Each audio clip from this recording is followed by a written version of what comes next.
Olivia Mercer, a 32-year-old compliance consultant in Raleigh, sat quietly as her mother, Diane Mercer, told the court her daughter was mentally unstable and unfit to manage her late grandmother's estate. Diane's voice carried controlled concern. She described mood swings, impulsive decisions, erratic grief. She asked the judge to appoint her as guardian over Olivia's inheritance, for protection. Olivia did not interrupt. She did not defend herself. She had learned that silence unsettles those who rely on noise. For weeks before the hearing, Olivia had been gathering documents, bank statements showing $27,400 withdrawn in incremental amounts during Diane's weekly visits. A change of address form redirecting account statements to Diane's mailbox. A power of attorney bearing Olivia's forged signature dated 3 days before her grandmother passed. When her attorney presented the evidence, the room shifted. Dates aligned too precisely to ignore. Surveillance stills from the bank contradicted Diane's sworn testimony. The judge's expression hardened. Diane's petition was withdrawn within minutes. The court ordered the documents forwarded for formal investigation. Olivia walked out without celebration, only steadiness. Her name remained intact, her grandmother's wishes protected, because accusations can be spoken in seconds, but documented truth, collected patiently, cannot be erased. Olivia Mercer, a 31-year-old forensic accountant in Denver, stood silently as her aunt, Rebecca Lawson, told the probate court that Olivia had manipulated their grandmother into rewriting her will. Rebecca's tone was polished, controlled. She claimed Olivia isolated an elderly woman in her final months and coerced her into leaving the estate solely to her. She asked the judge to invalidate the will and investigate Olivia for exploitation. Olivia did not respond. She had anticipated this. For 6 weeks, she had reviewed medical evaluations confirming her grandmother's cognitive clarity. She secured notarized video recordings of the will signing. She obtained bank records showing no unusual transfers, no hidden pressure, no financial gain beyond what was legally granted.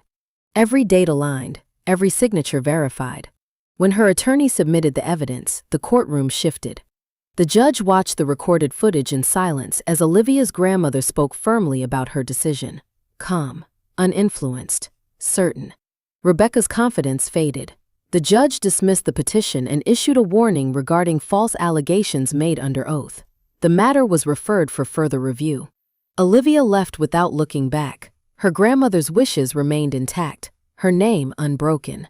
Because lies may enter a courtroom boldly, but truth, documented and deliberate, always stands longer. Olivia Mercer, a 30-year-old risk analyst in Charlotte, sat at the defense table while her older cousins accused her of fabricating their grandfather's final directives.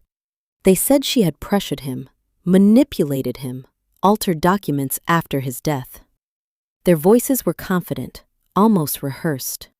They believed her quiet composure meant weakness. Olivia did not argue. She did not interrupt. Silence, she knew, unsettles those who depend on accusation. For a month, she had been reviewing financial statements from her grandfather's accounts. Structured withdrawals totaling $18,600 had been made during the weeks he was hospitalized. Each transaction occurred on days her cousins signed the visitor log.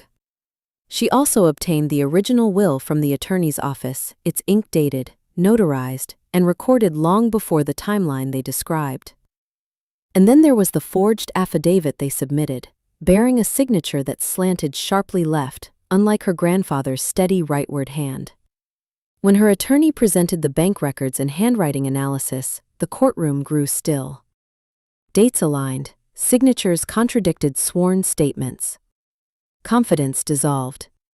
The judge dismissed the allegations and ordered a review of the suspicious withdrawals. Olivia walked out quietly, her grandfather's wishes intact. Because silence is often mistaken for surrender, until documented truth speaks louder than any accusation. Olivia Mercer, a 33-year-old financial compliance officer in Chicago, sat through the probate hearing as her uncle and 2 cousins claimed she had mismanaged her late father's estate. They alleged missing funds, $48,000 unaccounted for, and implied she had quietly taken it for herself. Their voices carried certainty. Their affidavits sounded rehearsed. They believed the accusation alone would fracture her credibility. Olivia did not defend herself in that moment. She had already begun tracing every transaction weeks earlier. The $48,000 had indeed moved, but not into her accounts. Structured withdrawals had been made from her father's business line of credit during periods when she was out of state. Access logs showed login credentials tied to her uncle's office. Vendor payments routed to shell companies registered under variations of her cousin's name. The pattern extended beyond a single account. It was layered, intentional. When federal investigators reviewed the evidence she submitted, the scope widened. What began as a family dispute evolved into a broader financial fraud inquiry involving falsified invoices and tax discrepancies across multiple years. The courtroom fell silent when the findings were summarized. Charges followed. Olivia walked away without celebration, only clarity. Because betrayal over money is painful. But the truth uncovered in numbers can expose far more than a single lie. Olivia Mercer, a 30-year-old estate compliance advisor in Seattle, sat rigid as her older sister, Natalie Mercer, told the court that Olivia was emotionally unstable and incapable of handling their late mother's assets. Natalie spoke carefully, citing irrational decisions and paranoia about missing funds. She petitioned for temporary guardianship, presenting herself as the responsible alternative. Olivia did not react. She had expected the attack. For weeks, she had been reviewing transaction histories from their mother's accounts. Nearly $19,800 had been withdrawn in staggered amounts during hospital stays, times when Natalie held the debit card for safekeeping. A recently notarized authorization form carried a signature that did not match their mother's medical records from that week. Olivia had requested handwriting analysis. She had preserved text messages urging her to stop asking questions. When her attorney introduced the bank logs and forensic report, the courtroom shifted. The judge compared dates. Hospital records contradicted Natalie's sworn timeline. The forged document lay exposed under quiet scrutiny. The petition was denied immediately. The judge ordered the evidence forwarded to the district attorney for review. Hours later, investigators contacted Natalie. Olivia walked out composed, her credibility intact. Because questioning someone's sanity is easy, until the facts reveal who was truly deceiving the court. Olivia Mercer, a 34-year-old financial compliance director in Boston, stood in the center of a courtroom that felt colder than February air. The wood-paneled walls absorbed every whisper, every stare, every doubt. Across the aisle sat her two brothers.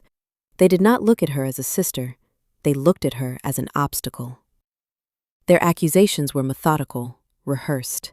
They claimed she had falsified their father's final directives, altered clauses, manipulated signatures, diverted estate funds into accounts only she controlled. Their attorney spoke with careful precision, using words like deception, breach of fiduciary duty, intentional misrepresentation. Each phrase was meant to do more than question paperwork. It was meant to stain her integrity.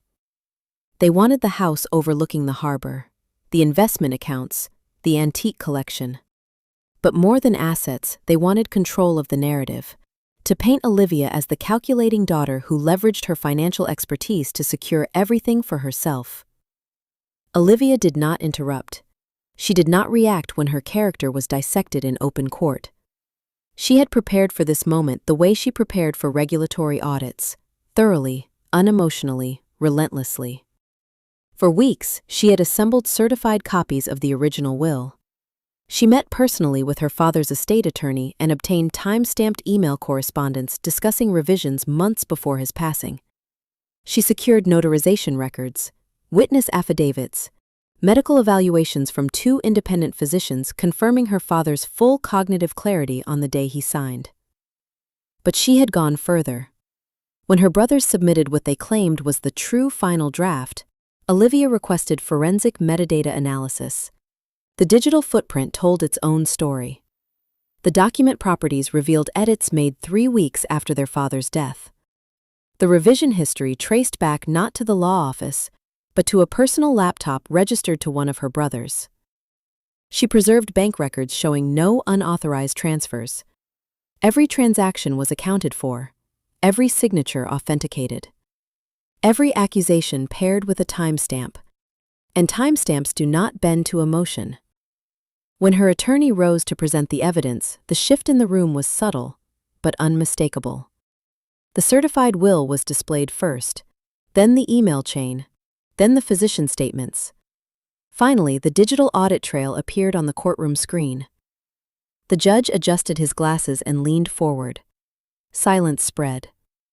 The revision dates contradicted sworn testimony given minutes earlier. The IP address logs undermined their claim of discovering the document in a sealed file. The timeline collapsed under its own weight. Confidence drained from her brothers' faces. What had begun as certainty softened into visible calculation, then into something closer to fear. Olivia did not smile.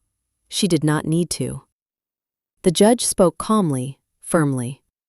The petition was dismissed for lack of evidentiary support. The matter was referred for further review regarding potential document tampering. The gavel struck once. Sharp. Final. Outside the courthouse, the Boston skyline stretched beneath a gray sky. Reporters lingered but received no statement. Olivia adjusted her coat and walked down the steps with quiet composure. There was no triumph in her expression, only steadiness. Her father's wishes remained intact. His legacy remained protected. And her name, meticulously built through years of discipline and ethical rigor, remained whole. Because rumors can be loud, relentless, strategically cruel. But documented truth carries a weight no lie can withstand. And Olivia Mercer understood something her brothers had forgotten. In a world driven by perception, integrity is not defended by emotion. It is defended by evidence.